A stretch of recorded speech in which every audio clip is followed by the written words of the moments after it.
muchos años, allá por el año de 1520 después de Cristo, las tropas españolas que capitaneaba Hernán Cortés llegaron al Valle de México. La presencia de la gran ciudad de Tenochtitlan en medio del lago de Texcoco los impresionó profundamente.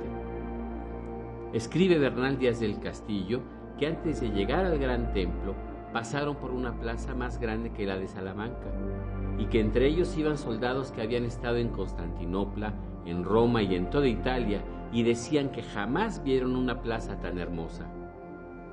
Hernán Cortés le cuenta al rey de España detalles del Templo Mayor.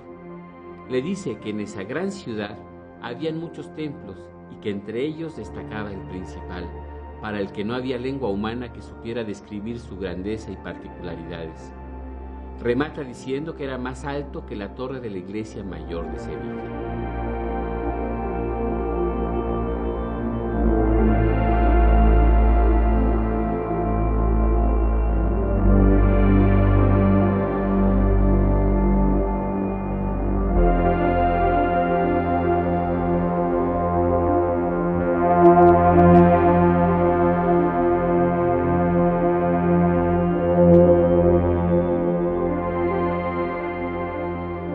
Era un día como cualquiera, y en medio de la era atómica, la leyenda del Templo Mayor de los aztecas dejó la oscuridad del olvido y ocupó otra vez su lugar físico en el centro político de un país orgulloso de su herencia indígena.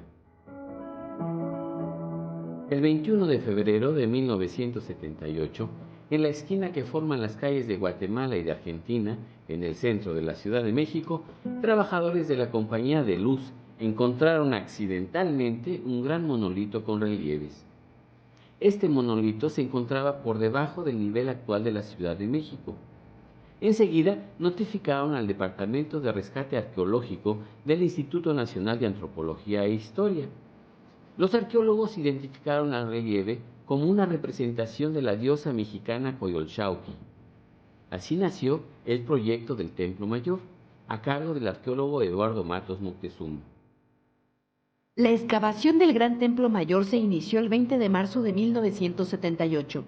Para hacerla posible, se demolieron 13 edificios, la mayoría del siglo XX. Los arqueólogos, apoyados por alrededor de 150 obreros especializados, tardaron más de 3 años y medio en concluir los trabajos. La verdad es que sin la Coyolxauhqui no se hubiera descubierto la zona arqueológica del Templo Mayor. Gracias a ti, que eres hermosa, la de los cascabeles en las mejillas, la decapitada, la descuartizada, la hermana del sol. Gracias a ti, que eres mi luna, y a la emoción que pudo despertar tu descubrimiento, conocemos mejor a tus mexicas y a su Templo Mayor.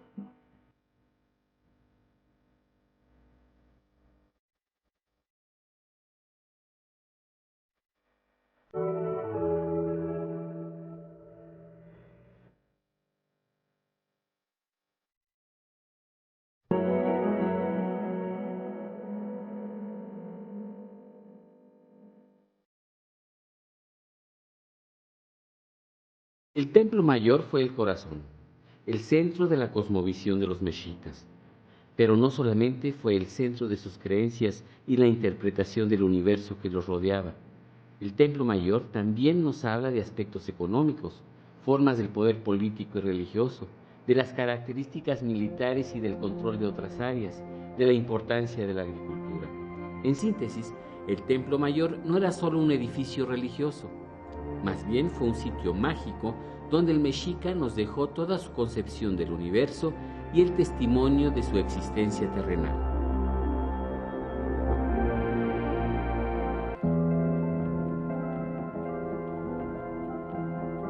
En el siglo XII de nuestra era, diversos grupos procedentes del norte ingresaron al área mesoamericana. Uno de estos grupos era el de los mexicas que provenían de Aztlán, lugar de las garzas o de la blancura. En los códices que se conocen, los aztecas cuentan el mito de cómo su dios Huitzilopochtli les ordenó que dejaran Aztlán y fueran en busca de una tierra prometida. Cuentan que Huitzilopochtli, el gran guerrero, les daba fuerzas a los aztecas y, encarnado como el sol de mediodía, les hablaba y les decía: yo les serviré de guía, yo les mostraré el camino.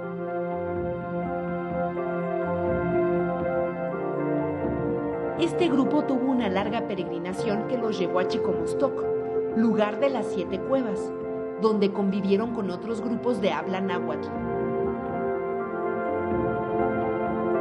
Otro importante lugar de la peregrinación fue Coatepec, Cerro de las Serpientes, donde los mexicas tuvieron una división interna, y también es muy importante este lugar, porque es ahí donde los mexicas se hicieron de una divinidad propia, que les distinguiría del resto de los pueblos mesoamericanos, Huitzilopochtli. La presencia del monolito de la Coyolxauhqui en la plataforma del Templo Mayor nos habla de cómo este gran templo recreaba el nacimiento del dios Huitzilopochtli. De acuerdo con este mito, la diosa de la tierra, Coatlicue, se encontraba en Coatepec haciendo penitencia. Entonces encontró una bola de plumas finas que guardó bajo el huipil. Cuando terminó de hacer penitencia y buscó esas hermosas plumas, éstas habían desaparecido y en cambio ella había quedado embarazada. El hijo que esperaba era el gran dios Huitzilopochtli. Coatlicue, sin embargo, tenía otros hijos, conocidos como los 400 Censohuiznahua o 400 Surianos, y una hija llamada Coyolxauhqui. Cuando estos hijos se enteraron del embarazo de su madre, decidieron matarla para limpiar la deshonra, y fueron entonces a Coatepec en su búsqueda. Cuando llegaron al cerro, Huitzilopochtli nació vestido y pintado para la guerra y emprendió un combate feroz contra sus hermanos. Coyolxauhqui fue decapitada con la Xiucoatl, o serpiente de fuego, y arrojada del cerro. En su caída, Coyolxauhqui quedó desmembrada, tal y como la vemos en el monolito encontrado en las excavaciones del Templo Mayor.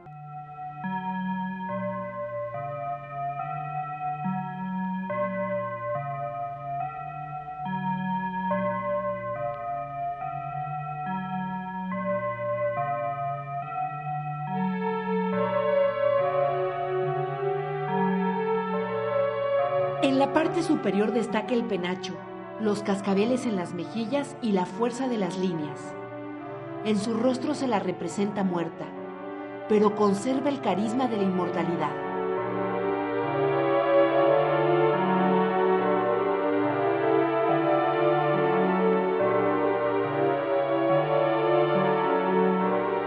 En la cintura de la Coyolxauhqui está la muerte. Ha sido la compañera más fiel de la diosa.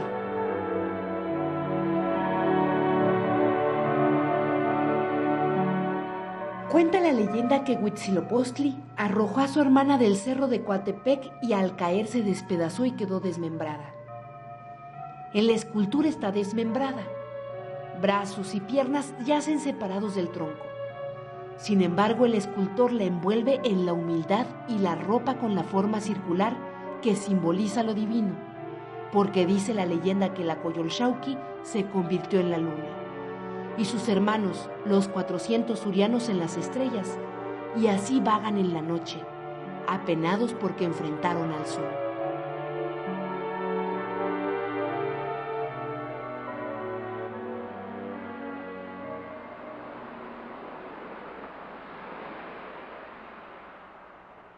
La historia, por otro lado, nos señala que muy posiblemente los aztecas o mexicas estaban sujetos, allá por el año 1000 de nuestra era, a pueblos como el Tolteca, es decir, que era una provincia tributaria de el Tolteca de Tula, y que en un momento dado, como ocurre en varias ocasiones en la historia mesoamericana, van en un momento de debilidad de ese centro que los tiene controlados, van a poder avanzar y ayudar a la destrucción de Tula, como también parecen señalarlo algunas de las fuentes, hasta venir a dar al centro de México, donde todas las tierras ya estaban ocupadas, y en realidad se les va a permitir que se establezcan en unos islotes en medio del lago de Texcoco que pertenecían o estaban bajo el control del señor de Azcapotzalco. Es decir, que todo el mito que se crea de que van a llegar al lugar señalado por su dios Huitzilopochtli, donde está el águila, etcétera, posiblemente es un dato que posteriormente ellos elaboran para sacralizar su salida de su lugar de origen, de Aztlán, y para sacralizar y legitimizar también su asentamiento en el lugar en que van a fundar Tenochtitlan. Cuando los aztecas llegaron al Valle de México, se ofrecieron como mercenarios y fueron temidos. Se cuenta que un rey los envió a vivir a los pedregales, seguro que las serpientes acabarían con ellos. Sin embargo, los aztecas devoraron a las serpientes. Cuenta la leyenda que atravesaban el lago huyendo de los tepanecas y que vieron como un águila estaba parada en un nopal y devoraba una garza blanca. Lloraron de alegría. Era la señal que Huitzilopochtli les había dado para fundar su ciudad. Hoy en día, esa águila, ese nopal y esa garza blanca convertida en serpiente continúan siendo el símbolo más importante para los mexicanos, que lo pusieron en el centro de su bandera nacional. Cuentan las crónicas que esto sucedió en el año de 1325, o un ocaña en el calendario mexica.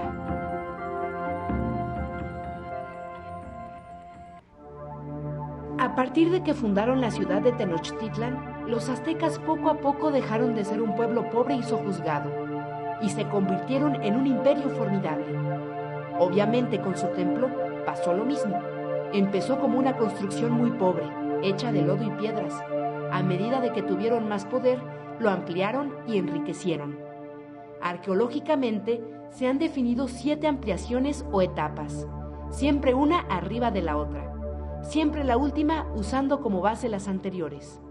Cuando los conquistadores llegaron, el Templo Mayor estaba en su esplendor. Medía más de 45 metros de altura y descansaba sobre una plataforma de 6.400 metros cuadrados.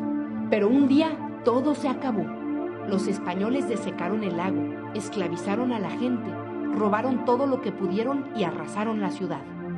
Solo se logró salvar lo que estaba abajo del suelo.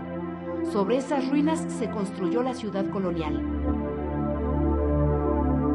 Tuvieron que pasar 300 años para que el país se independizara y 150 años más para que lo que quedaba del Templo Mayor volviera a ver un amanecer. Sabemos que hubo un primer pequeño adoratorio al momento en que ellos les es permitido establecerse en los islotes del centro del lago de Texcoco, que pertenecían a Azcapotzalco, al señorío de Azcapotzalco.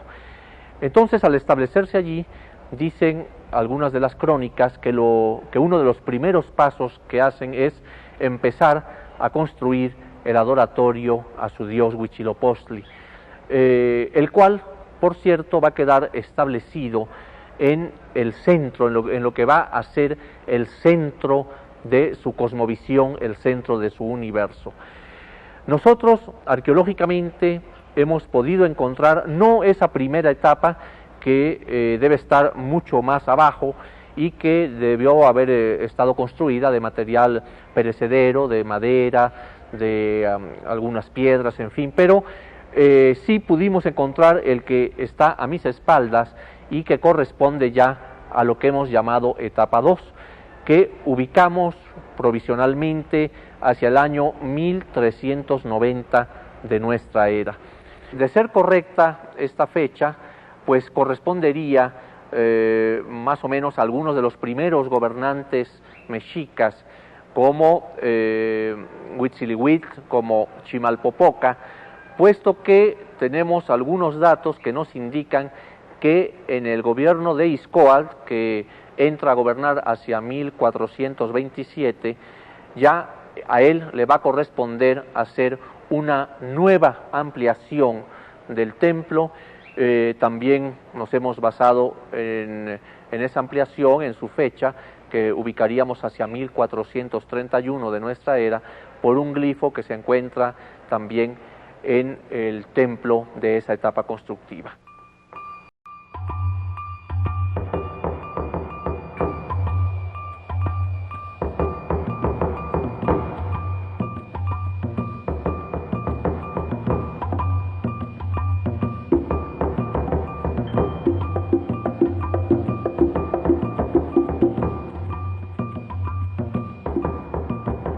Esta vasija fue encontrada en una ofrenda que estaba en el oratorio de Huitzilopochtli.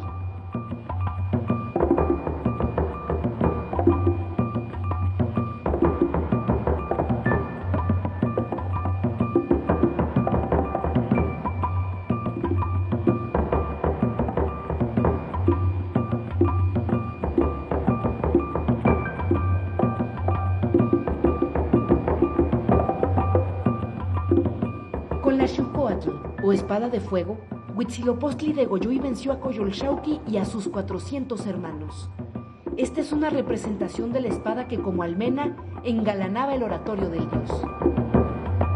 Tlaloc, el dios de la lluvia y de la fertilidad, tenía su santuario junto al de Huitzilopochtli. En la parte superior del templo mayor está la almena con la representación de su cara. Estaba colocada en su adoratorio.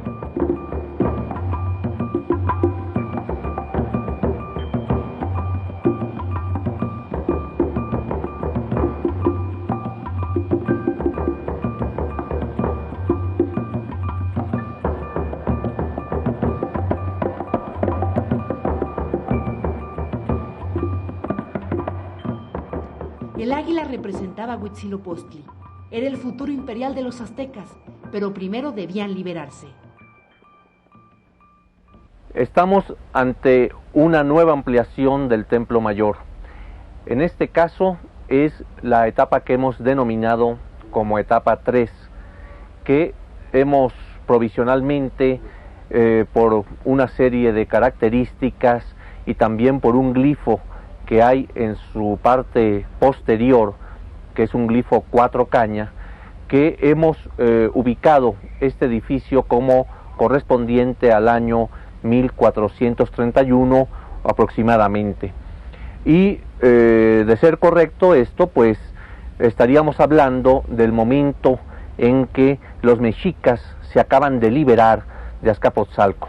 Recordemos cómo ellos, desde que llegan a sentarse aquí en medio del lago, están sujetos en realidad a los que poseen esas tierras, esos islotes, que es el grupo Azcapotzalca, bajo el gobierno de Tezosomoc.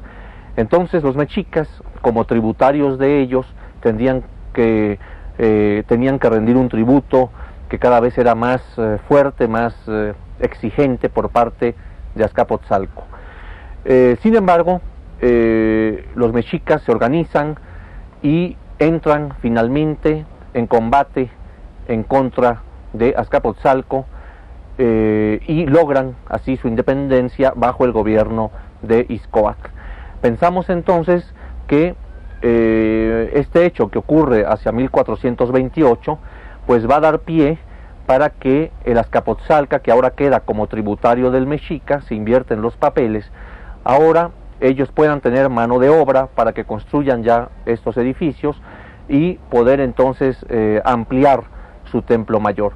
Por lo tanto, pensamos que esa fecha de 1431 y bajo el gobierno de Ixcoatl es cuando se ordena entonces hacer esta ampliación que aquí vemos. Pero un hallazgo interesante que se realizó aquí fue el que observamos en estas réplicas. Las originales están en el museo del Templo Mayor, que son 8 esculturas que se encontraron en la posición que estamos observando, reclinadas sobre la escalinata. Su posición original debió ser en otro lugar, quizá en este mismo edificio, pero adornando algunas esquinas, algunas partes de él. Pero al momento en que se iba a rellenar esta etapa constructiva con piedra y lodo, entonces se les colocó aquí ceremonialmente, reclinados como los estamos observando, y se les rellenó con piedra y lodo para hacer el cimiento de la siguiente etapa constructiva.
la religión era el factor preponderante e intervenía como causa hasta en aquellas actividades que nos parecen a nosotros más ajenas al sentimiento religioso, como los deportes, los juegos y la guerra.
En el centro de la isla, que estaba en el lago de la Luna, como se llama esotéricamente al lago de Texcoco. Allí donde fue arrojado el corazón del primer sacrificado, allí debía brotar el árbol espinoso, el árbol del sacrificio que representa el lugar de las espinas, la tierra del sol. En las excavaciones del Templo Mayor se encontró una enorme cantidad de ofrendas, testigos de que el imperio azteca llegó hasta las lejanas tierras de Nicaragua.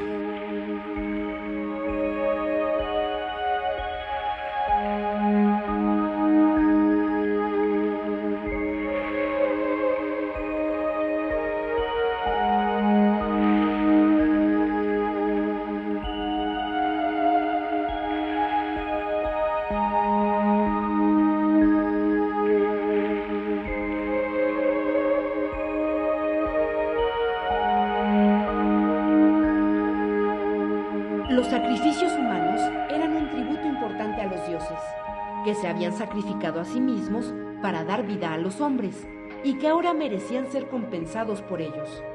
Numerosos prisioneros de guerra fueron sacrificados en honor a Huitzilopochtli. Además, los dioses recibieron otro tipo de regalos de los mexicas.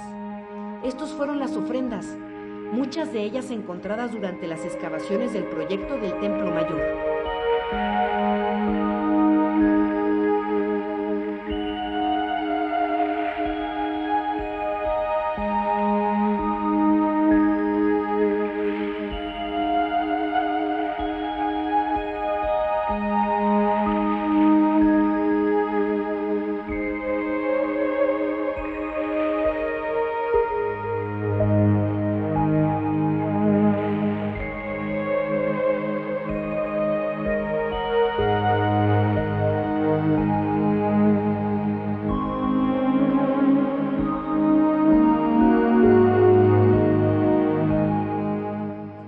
Cada prisionero que toma el mexica es una estrella que debe ser sacrificada al sol para alimentarlo con la sustancia mágica que representa la vida y para fortalecerlo en el divino combate. Y el hombre estrella que es sacrificado, pintado de blanco el cuerpo y con un antifaz negro que significa la noche estrellada, irá a reforzar con su vida la vida del sol.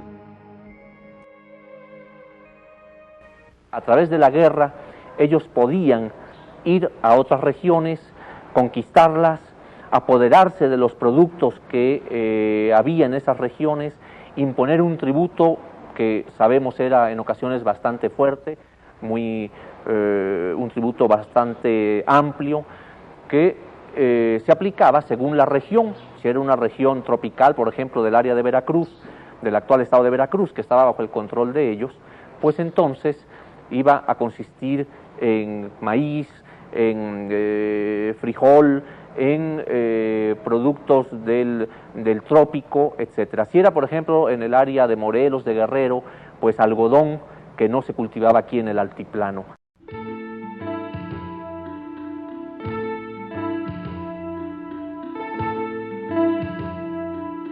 El pueblo azteca, como todo pueblo imperialista, tuvo siempre una excusa para justificar sus conquistas, para extender el dominio de la ciudad-estado Tenochtitlan.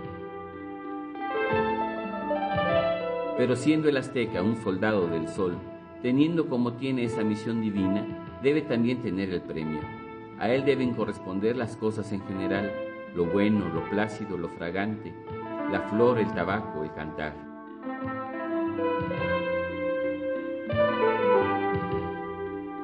De allí el orgullo del Tenochca, que se siente un colaborador de los dioses, que sabe que su vida está dedicada a mantener el orden del mundo y asimismo a luchar contra los poderes tenebrosos.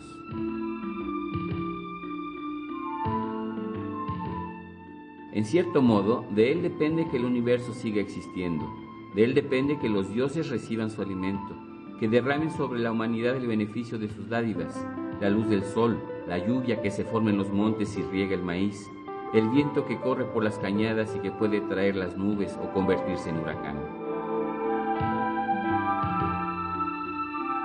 Es claro que el azteca, como todo pueblo que se cree con una misión, está mejor dispuesto a cumplirla si de su cumplimiento se deriva el dominio sobre los otros pueblos.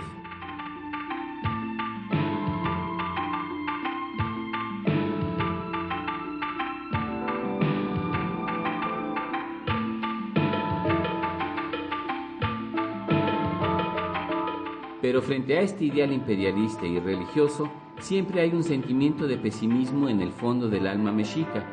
Sabe que a la postre será vencido su caudillo el sol, tendrá que sucumbir en medio de terremotos espantosos y entonces triunfarán los poderes del mal.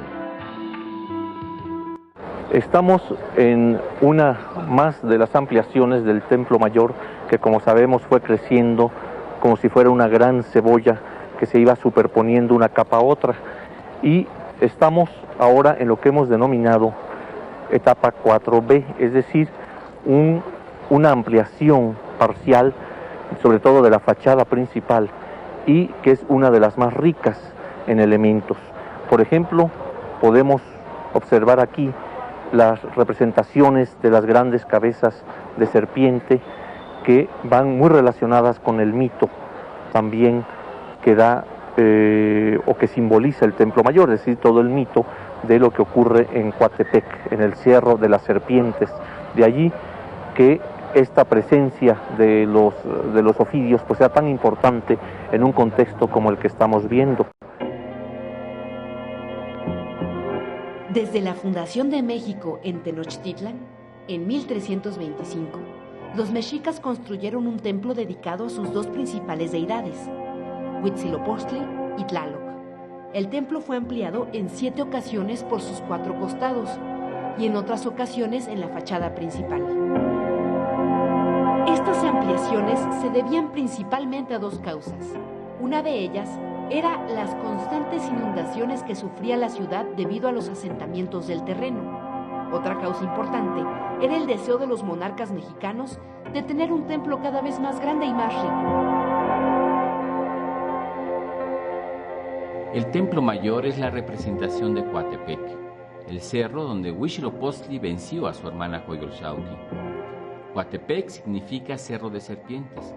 Tal vez por eso nos las encontramos como feroces guardianas del Templo Mayor, donde por cierto se hacían frecuentemente ceremonias impresionantes.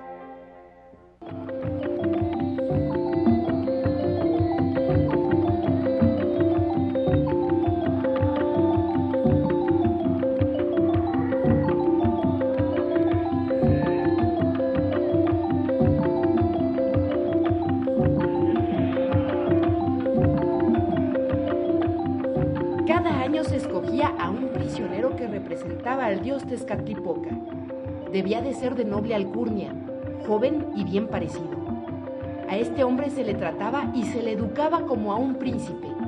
Se le daba habitaciones lujosas, ropa fina, joyas, esclavos, 4 mujeres como esposas. En fin, era un hombre que tenía todo.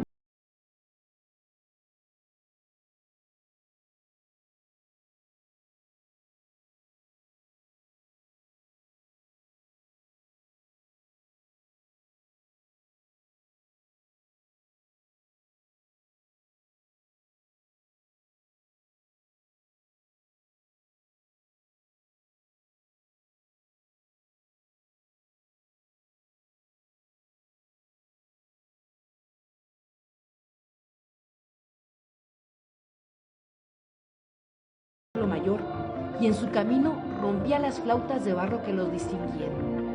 A la cúspide llegaba desnudo y sin nada. Entonces lo sacrificaban y ofrecían su corazón al sol. Esto quería decir que ante la muerte todos somos iguales y que ni los pobres ni los ricos lo debían olvidar. Ese mismo día se escogía otro prisionero, joven y bien parecido, para la fiesta del próximo año. Para el hombre común, para el macehual, para el grueso del pueblo azteca, cuando llegaban las secas, llegaba la muerte. Se muere lo verde y el polvo vuela. Se mete por todas partes. Se mete hasta en las grietas que hace la tierra cuando le falta agua.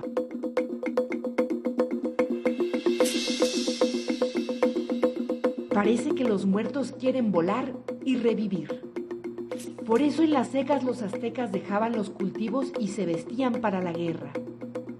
Sin embargo, nunca olvidaban a su gran lago, ni a la lluvia, ni al agua. No podían olvidar al gran Tlaloc, al que les podía traer tormentas e inundaciones, y el que cuando era benéfico, fertilizaba la tierra para que nacieran las flores, las plantas y el maíz. El lado norte del templo mayor estaba dedicado a Tlaloc, dios del agua y de la fertilidad. Mediante las lluvias, Tlaloc garantizaba buenas cosechas y con ello la existencia del pueblo mexica. Numerosas vasijas y elementos decorativos han sido encontrados en las excavaciones. Muchos de estos muestran la cara del dios. La cara del Tlaloc se caracteriza por los círculos alrededor de sus ojos, por la nariz trenzada, la lengua bífida y la bigotera.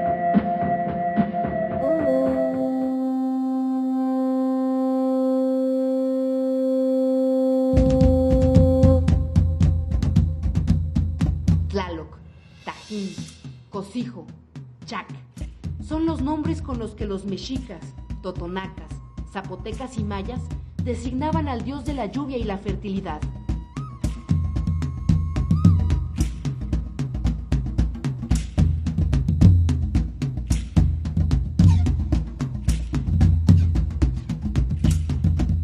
Con cuánto respeto y cariño, con cuánto miedo y alegría se venera al viejo dios Tlaloc en una tierra y por un pueblo, donde el agua era tan valiosa como la sangre.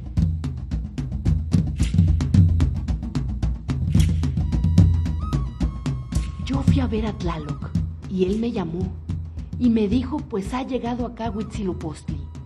Aquí será su casa y él tendrá como precioso don que en esta tierra vivamos unidos los dos.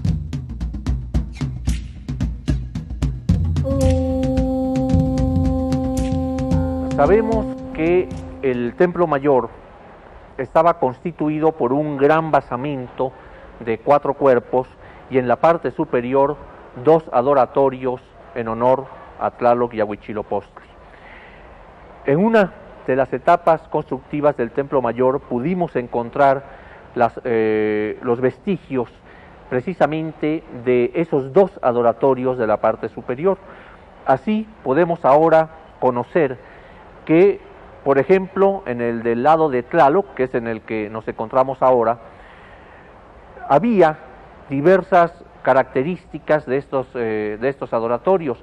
Una banqueta al fondo donde seguramente iría colocada la deidad y una figura como la que vemos aquí de el Chacmol o conocida como Chacmol. Esta figura que representa a un personaje recostado, como podemos verlo aquí, y que tuvimos la suerte de encontrarlo completo tal como se está observando y todavía con sus pigmentos originales que podemos apreciar, azules, rojos, amarillos, y también la característica de tener el recipiente sobre el vientre.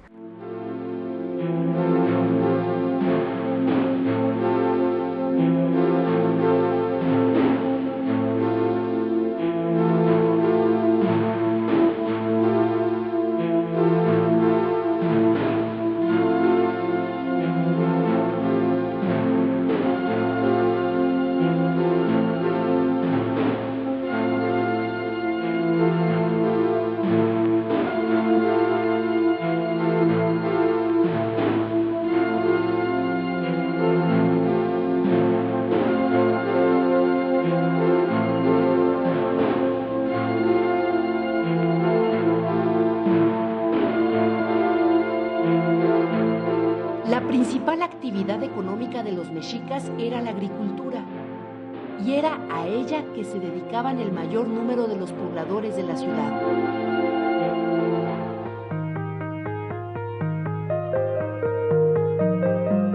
Siendo esta una ciudad insular, fue necesario construir parcelas dentro del lago para suplir aquellas que la ciudad no poseía.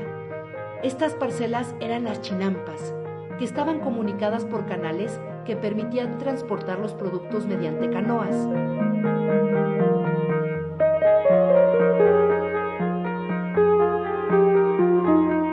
El islote que los aztecas escogieron para fundar Tenochtitlan no era lo suficientemente grande para albergar a la Plaza Mayor, los palacios, los barrios y los campos de cultivo. Por eso se las ingeniaron para hacer campos de cultivo sobre el agua. Los principales productos sembrados con ayuda de un bastón plantador eran maíz, frijol, calabaza y chile. Primero clavaban gruesos troncos en el fondo del lago y con ellos formaban un espacio rectangular. Después lo rellenaban con fango, piedras y tierra que traían en canoa desde la orilla.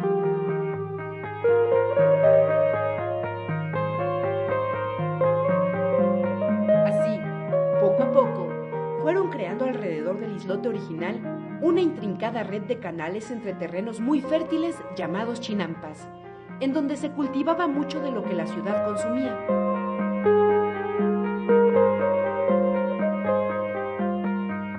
En la actual Ciudad de México sobrevive Xochimilco. Ahí siguen los canales y las chinampas, las canoas, los árboles, las flores, los remeros y los campesinos.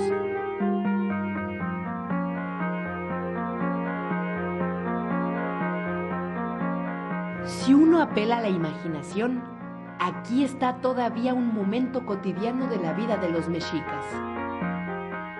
También vemos aspectos interesantes en este edificio, como puede ser algunos de los murales que lo decoran, como es el que tenemos aquí, en uno de los pilares, que por cierto es el pilar que se encontró mejor conservado. Ustedes pueden ver la altura que alcanzó, más de 2 metros, y vemos los elementos que encontramos en él. Por un lado, estos círculos que bien pueden representar los ojos de la deidad, y por otro esta banda en azul que puede ser el nivel celeste.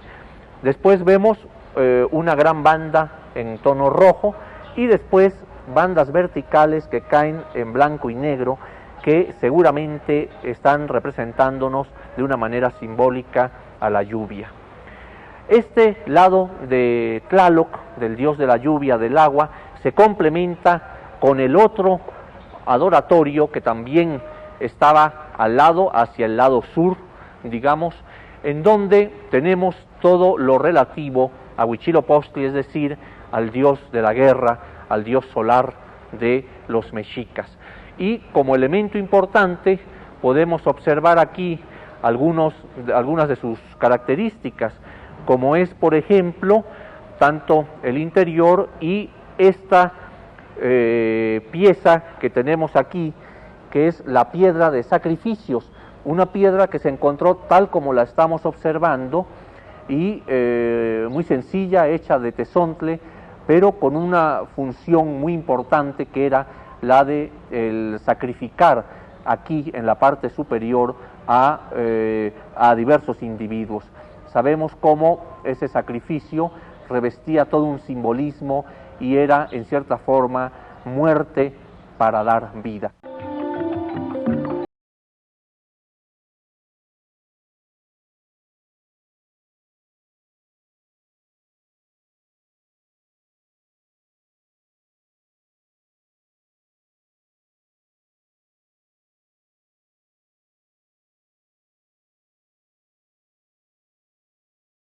¿El sitio de mi vida?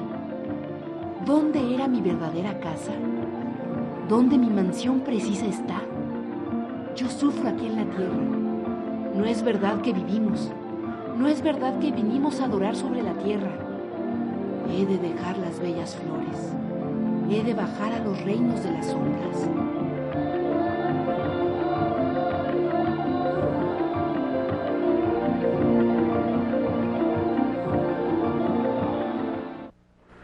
El sacrificio humano, ¿qué es en realidad? Es la oblación, es el ofrendamiento que se le hace al Dios del individuo, que a su vez está representando al Dios. Ese individuo que va a morir sacrificado va a representar al Dios que en un tiempo mítico murió para crear al hombre. Entonces, esto se repite, estos mitos se repiten en la realidad, y entonces surgen toda una serie de festividades y demás en que el sacrificio era indispensable porque era la oblación, la muerte para dar vida. Así como después de la temporada de secas, de muerte, venía nuevamente la temporada de fertilidad y de lluvia, igual, aquí era necesario revitalizar todo este ciclo, y la muerte ceremonial en el templo mayor y en otros templos más era precisamente según el carácter de la fiesta y al dios al que se dedicaba, pero en muchos casos dedicadas a esta renovación, a que volviera la lluvia, o sea, era una muerte para dar vida.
Sabemos de a dónde iba el individuo después de la muerte, se creía que había 3 lugares, ¿no? Pero ¿qué era lo que determinaba que un individuo fuera a uno u otro lugar de estos?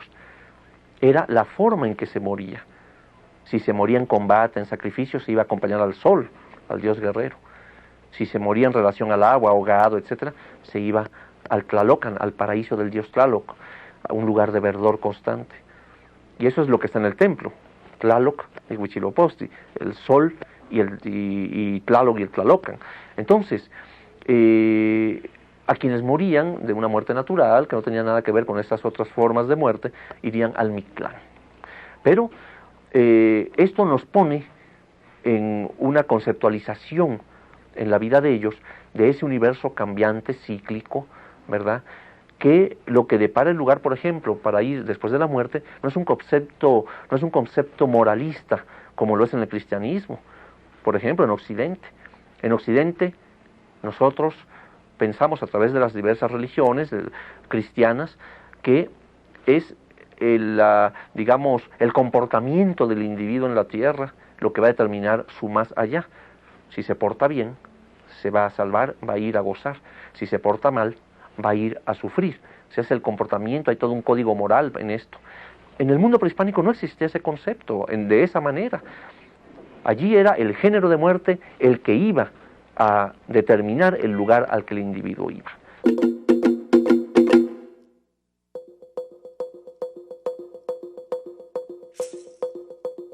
Reflexiónenlo, ténganlo en la mente, príncipes. ¿Quién destruirá la ciudad de Tenochtitlan? ¿Y quién sacudirá con empuje los puntales dentro del agua? La ciudad de Tenochtitlan que aún persista totalmente. Aún en pasos la mantenga el dador de la vida, pero me entristezco. ¿Cómo perdurará?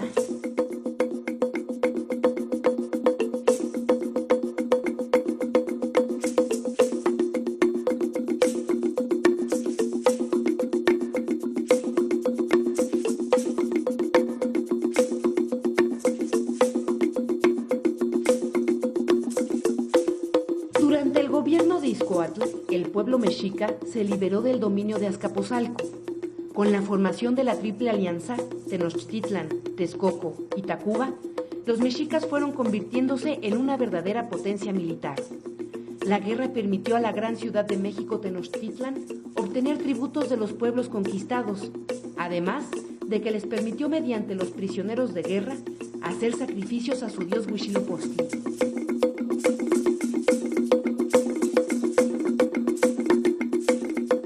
Concebían que a partir de la tierra había unos 11 o 13 niveles o cielos que en realidad estaban referidos o en relación a algunos acontecimientos o al movimiento de los astros.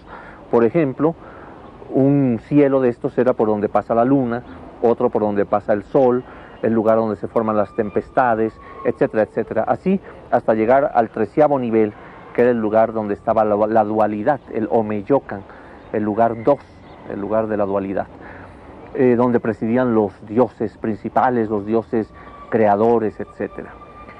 Sabemos también que del nivel terrestre hacia abajo había 9 pasos o 9 inframundos.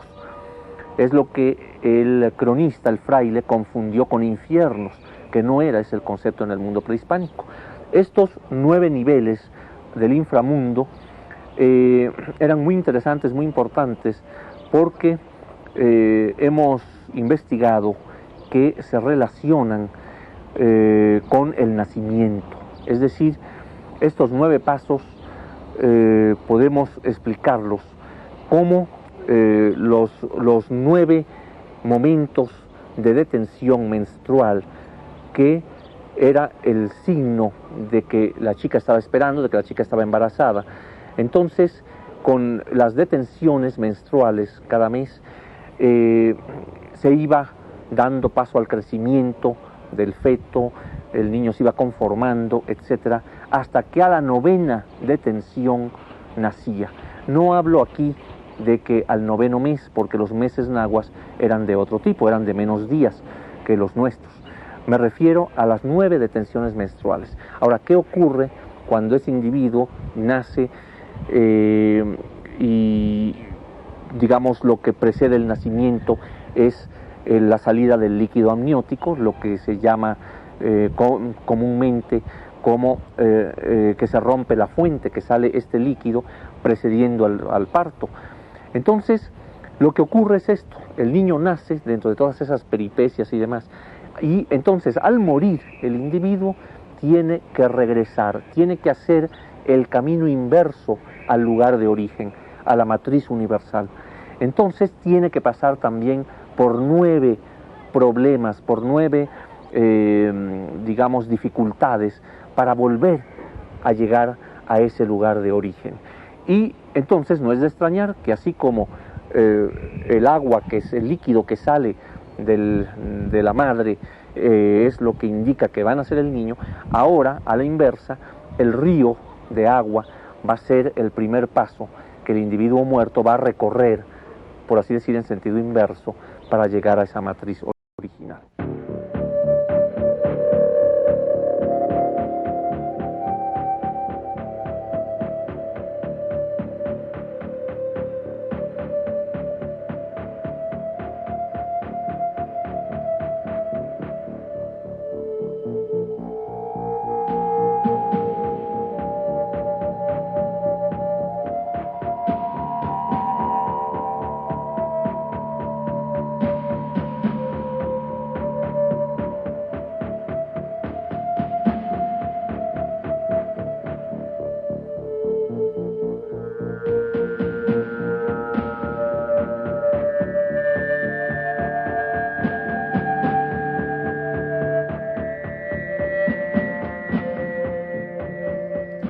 Las estrellas y los planetas, capitaneados por la luna, bajarán a la tierra en innumerables escuadrones de fieras espantosas, descenderán del cielo y las estrellas acabarán con la humanidad.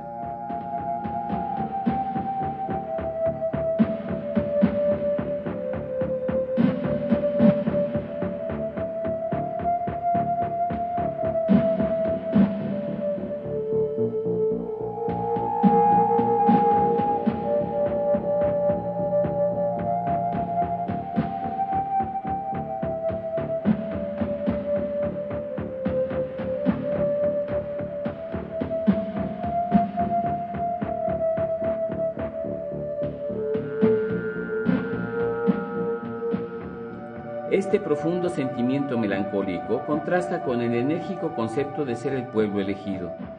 De ahí la contradicción fundamental de la cultura mexica.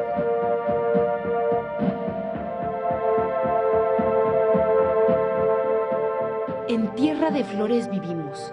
Aquí nadie pondrá fin a la flor y al canto, como que estamos en la casa del sol. Pero la tierra es el lugar del instante que huye.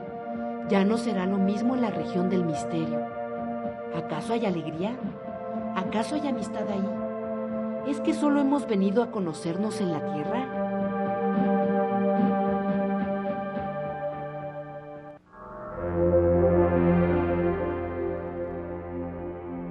En 1519, barcos españoles arribaron a costas mexicanas.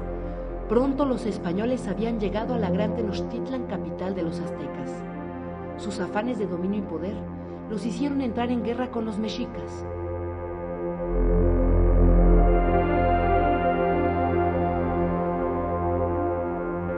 Muy pronto, para 1521, y gracias a su superioridad en armamento y a las alianzas que establecieron con los pueblos sometidos por los mexicas, lograron un triunfo definitivo. Tras la victoria, los españoles destruyeron la ciudad y con sus restos y en el mismo lugar edificaron una nueva urbe.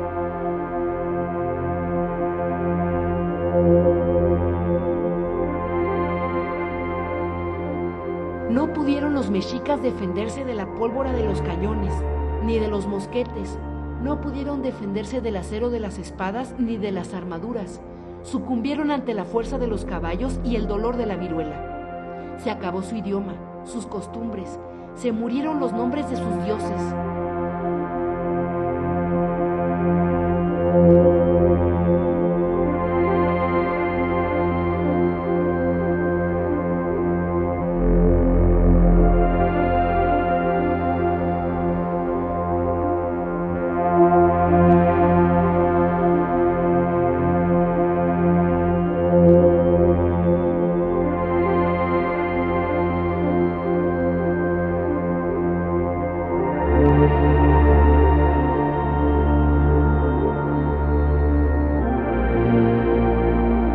Sin embargo, de mil maneras mágicas, han sobrevivido algunas de sus costumbres y sus raíces, que le siguen dando fuerza a una nación moderna.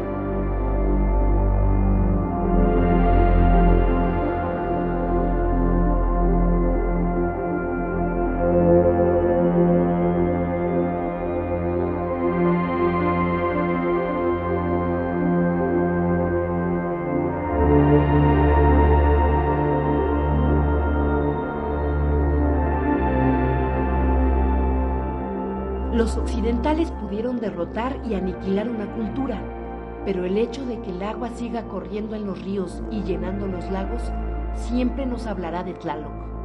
El que el sol salga por las mañanas y se continúe despidiendo por las tardes, siempre nos recordará al orgulloso guerrero que fue Huitzilopochtli.